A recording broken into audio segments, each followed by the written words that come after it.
adik-adik, apa kabarnya hari ini? Tetap sehat ya, Lausu Happy sehat ya.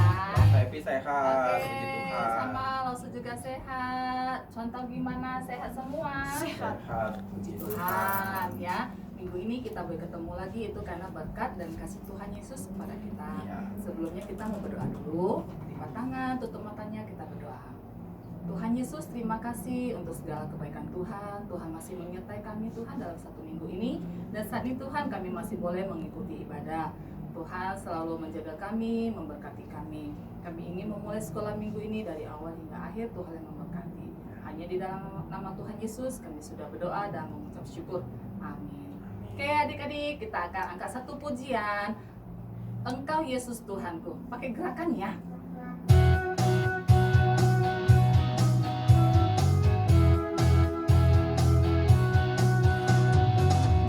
Dalam cintamu Tuhan, lebih dalam dari apapun. Besar-besar kasih-Mu Bapa, lebih besar dari apapun. Aku mengasihi-Mu, aku mencintai-Mu. Yesus Juru Selamatku, selamanya Kau Yesus Tuhanku.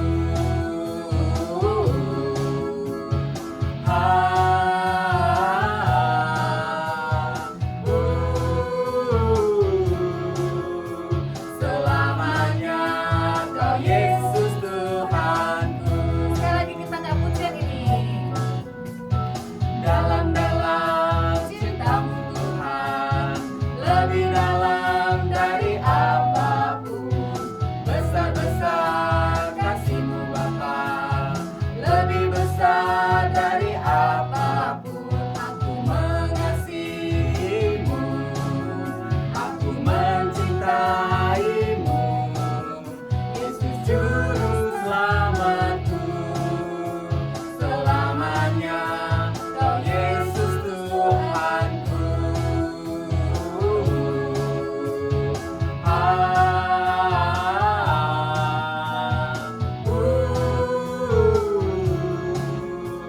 Selamanya Kau Yesus Tuhanku. Oke adik-adik, masih semangat ya memuji nama Tuhan. Masih dong. Kita akan mengangkat pujian kembali. Kasih Yesus melebihi dari apapun. Kasih Yesus sungguh indah.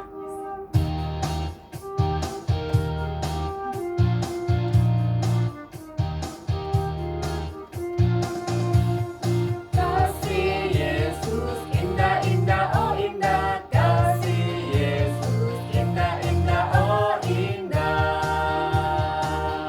Lebih indah dari pelangi, lebih indah dari bintang di langit, lebih indah dari bunga di padang. Oh Yesusku, sekali lagi kasih Yesus indah, oh indah. Kasih Yesus indah-indah, oh indah. Kasih Yesus indah-indah, oh indah. Lebih indah dari pelangi, lebih indah dari bintang di langit, lebih indah dari bunga di padang. Oh Yesusku, lebih indah dari pelangi, lebih indah dari pelangi, lebih indah dari bintang di langit, lebih indah dari bunga di taman. Oh Yesusku. Nah, kasih Yesus itu melebihi dari segala-galanya. Saat ini kita mempersiapkan diri, kita akan mendengarkan firman Tuhan. Tapi sebelumnya kita angkat satu pujian. Kita undang Tuhan Yesus masuk dalam hati kita. Kita angkat pujian Yesus Kupanggil. Yesus ku panggil, Yesus ku undang, masuk dalam hatiku.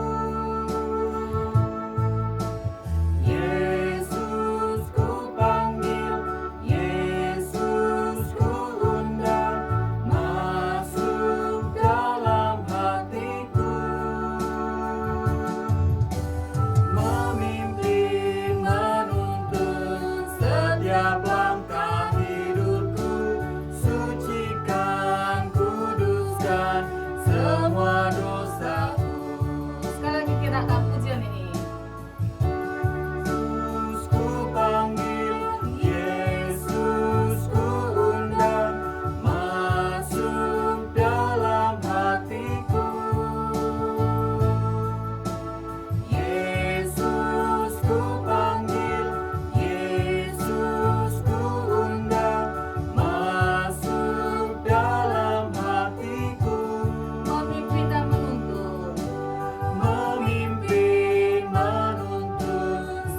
setiap langkah hidupku.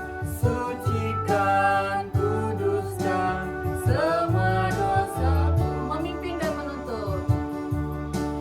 Memimpin, menuntun setiap langkah hidupku. Sucikan, kuduskan semua dosaku.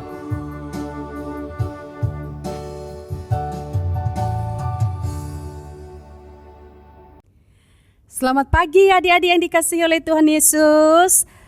Tadi kita sudah memuji Tuhan, Yesusku panggil, Yesusku undang masuk dalam hatiku.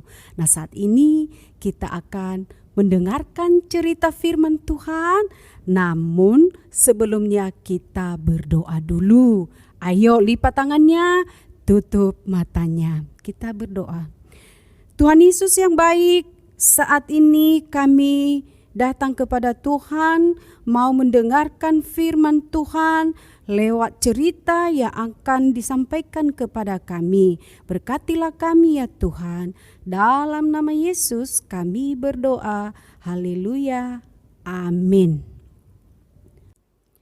Adik-adik yang dikasihi oleh Tuhan Yesus Kristus, sekarang kita akan mendengarkan cerita firman Tuhan yang terambil dari Kisah Para Rasul pasal 3 ayat 1 sampai dengan ayat 10. Begini ceritanya. Pada suatu hari, sekitar jam 3 sore, Petrus dan Yohanes memiliki kebiasaan untuk pergi ke bait Allah. Karena itu sebuah tradisi orang-orang Yahudi. Dan hal itu juga dilakukan oleh Petrus dan Yohanes. Di samping itu, ada juga satu orang yang lumpuh sejak kecil. Rupanya orang lumpuh ini juga tiap hari dibawa di pintu gerbang bait Allah. Orang kerabat selalu membawa dia ke sana. Kira-kira apa tujuannya? Kalau tadi Petrus dan Yohanes tujuannya ke bait Allah untuk berdoa. Tetapi orang lumpuh ini dia kan tidak bisa berjalan. Tetapi kerabatnya selalu membawa dia ke pintu gerbang Allah. Karena orang-orang yang datang ke bait Allah pasti melewati pintu gerbang itu. Ada tujuannya di sana. Dia selalu mengharapkan ada orang yang memperhatikan dia. Ada orang yang memberikan sedekah. Yang bisa tergerak hatinya memberikan uang kepadanya. Karena memang laki-laki ini atau orang ini dia tidak bisa bekerja. Dia tidak bisa memenuhi kebutuhan hidupnya. Coba bayangkan adik-adik, orang lumpuh malah dia butuh orang lain untuk menolong dia.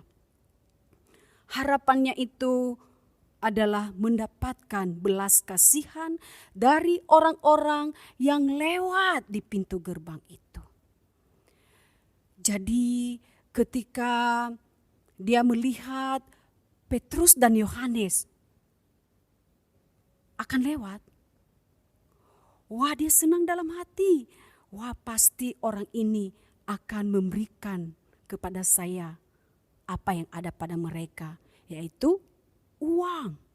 Karena itu memang harapan daripada si orang lumpuh ini untuk membiayai hidupnya.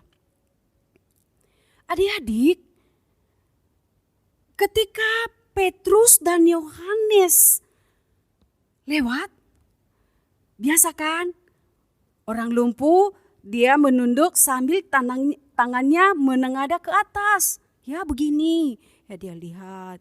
Ya pasti itu Petrus dan Yohanes lewat. harapannya akan dikasih. Pada saat itu Petrus melihat bersama dengan Yohanes ini. Dia lihat orang lumpuh ini. Lalu Petrus katakan begini, lihat kepada kami. Tadi kan si lumpuh ini kan menunduk ya, dengan tangan menengadah. Petrus katakan, lihat kepada kami. Kami tidak punya emas dan perak. Atau dengan kata lain, kami nggak ada uang. Tapi apa yang ada pada kami berikan kepadamu. Wah, pikir si lumpuh ini pertama waktu Petrus katakan lihat kepada kami, wah harapannya besar, pasti dikasih uang. Tapi ketika dia dengar pada kami tidak ada emas dan perak. Wah, kira-kira apa ya yang ada pada Petrus dan Yohanes ini? Lalu Petrus dan Yohanes katakan kepadanya, apa yang ada pada kami melebihi dari uang dan perak yang sangat berharga ini, kami akan berikan kepadamu. Lalu Petrus katakan begini, demi Yesus, demi nama Yesus Kristus orang Nazaret, itu berjalanlah. Lalu Petrus membantu dia mengangkat tangannya, ya, bantu berdiri. Tiba-tiba adik-adik, si orang lumpuh ini tadi, yang tadinya lemes, tidak bisa berdiri, tidak bisa jalan, harus diangkat oleh orang keluarganya.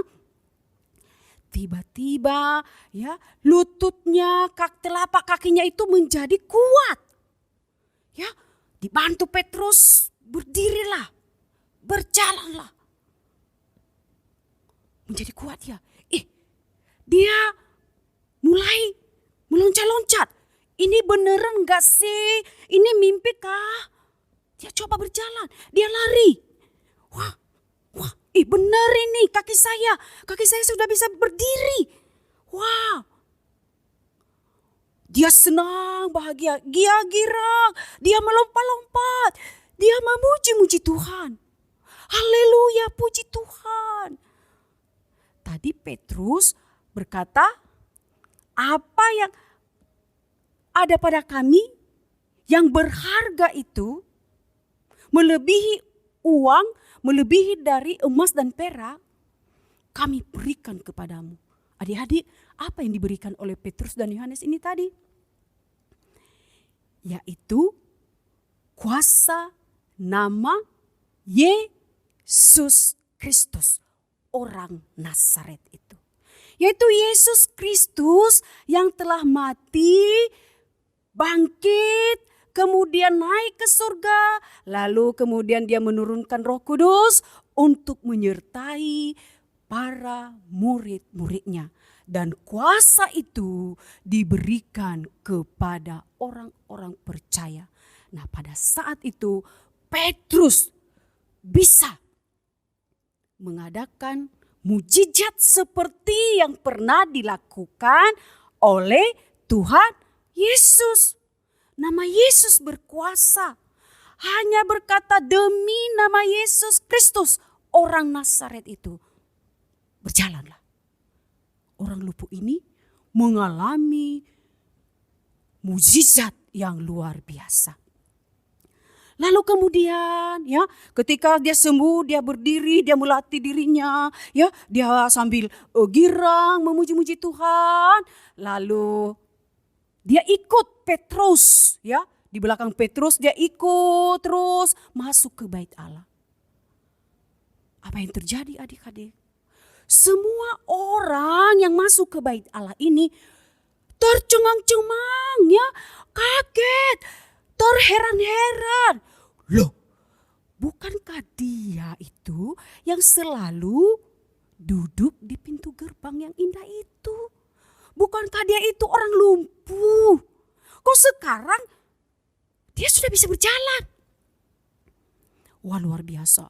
Karena orang lumpuh ini tadi bisa berjalan, dia memuji-muji Tuhan, dia juga masuk ke bait Allah. Membuat semua orang yang masuk ke bait Allah itu akhirnya mengenal dia dan menjadi percaya kepada kuasa nama Yesus Kristus. Adik-adik yang dikasihi oleh Tuhan Yesus Kristus, luar biasa apa yang dialami oleh orang lumpuh ini.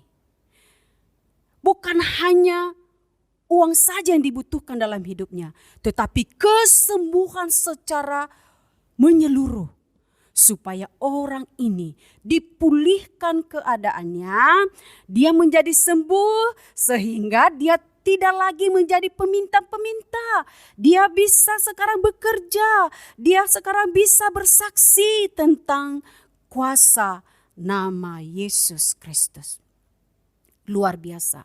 Lewat kejadian ini membuat orang tercengang dan percaya kepada Yesus Kristus yang diberitakan oleh Petrus. Adik-adik yang dikasihi oleh Tuhan Yesus Kristus, ada beberapa hal yang perlu kita ambil pelajaran dalam hidup kita. Yang pertama dari kehidupan Petrus dan Yohanes ini, mereka rajin beribadah kepada Tuhan. Kiranya kita juga memiliki kerinduan yang terus-menerus mau beribadah kepada Tuhan. Yang kedua, ketika kita melihat orang yang membutuhkan uluran tangan kita, kita mau menolong, memberikan kepada mereka sesuai dengan apa yang dibutuhkan. Harus ada belas kasihan dari hati kita. Yang ketiga, menceritakan, menyebarkan nama Yesus yang berkuasa. Yakini itu, ya. Kita harus percaya itu. Itu sudah terjadi. Ya, ini kejadian, bukan cerita, bukan dongeng begitu saja. Ini benar-benar terjadi dan disaksikan oleh seluruh masyarakat yang masuk ke bait Allah, yang pada akhirnya mereka menjadi percaya kepada Yesus. Maka kita harus menceritakan nama Yesus yang berkuasa menyelamatkan manusia berdosa. Orang lumpuh ini dipulihkan keadaannya, dia mendapatkan kesembuhan, dia mendapatkan juga keselamatan di dalam Yesus Kristus. Karena itu adik-adik, ya, mari kita terus belajar dan belajar untuk menceritakan tentang Yesus yang berkuasa kepada teman-teman kita, kepada orang tua kita, supaya mereka juga menikmati keselamatan yang disediakan oleh Yesus kepada mereka. Demikianlah cerita firman Tuhan pada pagi hari ini. Karena Tuhan memberkati. Nah, adik-adik, ayat hafalan untuk kita minggu ini terambil dari Kisah Para Rasul pasal 4 ayat 12. Kisah Para Rasul pasal 4 ayat 12. Demikian bunyinya. Dan keselamatan tidak ada di dalam siapapun juga selain di dalam Dia, sebab di bawah kolong langit ini tidak ada nama lain yang diberikan kepada manusia yang olehnya kita dapat diselamatkan. Oke, dihafal ya adik-adik. Nanti kalau sudah dihafal, bikin videonya, kirim ke grup anak sekolah minggu GMI Sion. Nanti pasti dapat reward dari contoh. Oke? Mari kita tutup di dalam doa. Tuhan Yesus, terima kasih karena kami memiliki Engkau di dalam hidup kami. Engkau berkuasa atas seluruh kehidupan kami. Terima kasih Tuhan. Kami rindu untuk menceritakan tentang kuasa nama Yesus kepada keluarga kami, teman-teman kami. Terima kasih Tuhan Yesus. Haleluya. Amin. Oke adik-adik sekalian, gimana tadi firman Tuhannya? Dengerin dengan baik-baik ya. Kiranya firman Tuhan yang telah disampaikan tadi boleh memberkati adik-adik sekalian. Nah, kita akan menutup ibadah kita pada pagi hari ini. Kita berdoa, doa Bapa kami. Kita berdoa. Bapa kami yang di sorga, dikuduskanlah namamu, datanglah kerajaanmu, jadilah kehendakmu di bumi seperti di sorga. Berikanlah kami pada hari ini makanan kami yang secukupnya, dan ampunilah kami akan kesalahan kami, seperti kami juga mengampuni orang yang bersalah kepada kami. Dan janganlah membawa kami ke dalam cobaan, tetapi lepaskanlah kami daripada yang jahat. Karena Engkau yang kerajaan dan kuasa dan kemuliaan sampai selama-lamanya. Amin. Oke adik-adik sekalian, God bless. See you next week. See you.